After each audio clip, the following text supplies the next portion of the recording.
What's going on, everybody, and welcome to GNR Central. And today's the day you guys have been waiting for. I should say, actually, tomorrow will be at midnight. So it was officially announced this morning that Guns N' Roses have dropped their new song, Hard School.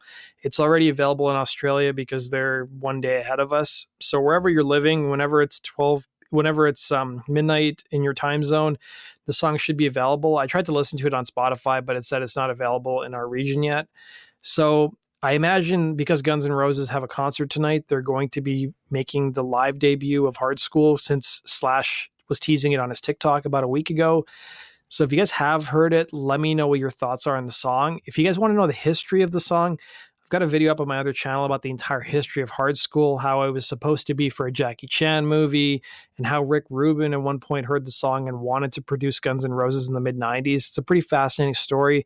The link to that video is down below. Let's go talk about some of our other Guns N' Roses news that happened this past week.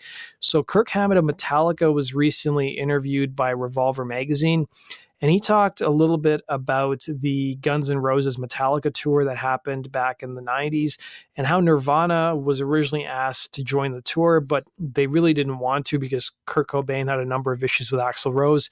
Here's what he had to say. So he was asked whether he was tight with any of the guys from Guns N' Roses in the early 90s. He said, Lars was tight with those guys. I mean, it was weird because those guys were really accessible and it was really easy to hang out with them and see them around. But then they got huge and they weren't as accessible. It was to the point where I couldn't have access to them, but Lars always figured out a way to have access to them. He'd laugh.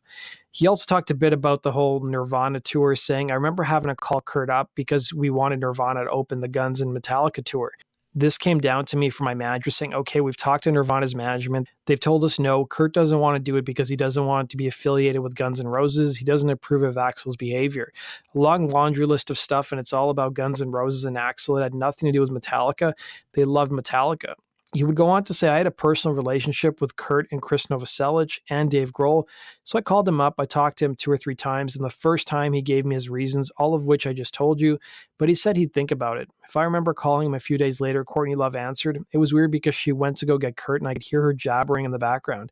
And then Kurt comes on and he's like, oh, really? I don't want to go do it. I wouldn't feel right. It wouldn't feel comfortable. I'm like, okay, I get it. I called him once more just to double check to make sure they didn't have a change of mind. And then fast forward to the MTV Music Awards, he'd say. He said, Lars and I were there. Nirvana played. Axl was there.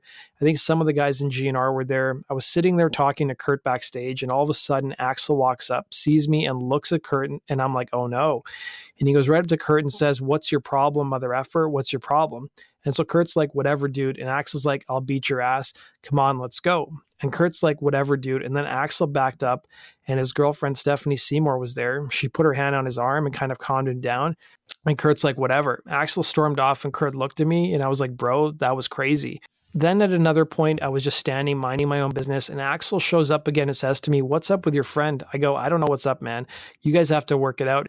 Yeah, well, I'll work it out with him. I was like, please, man, just like, it's between you guys. I don't know what's up with him. I don't know what's up with you. You guys just please work it out. And I was just being my usual apolitical self. I'm trying to just talk all this down, all this confrontation.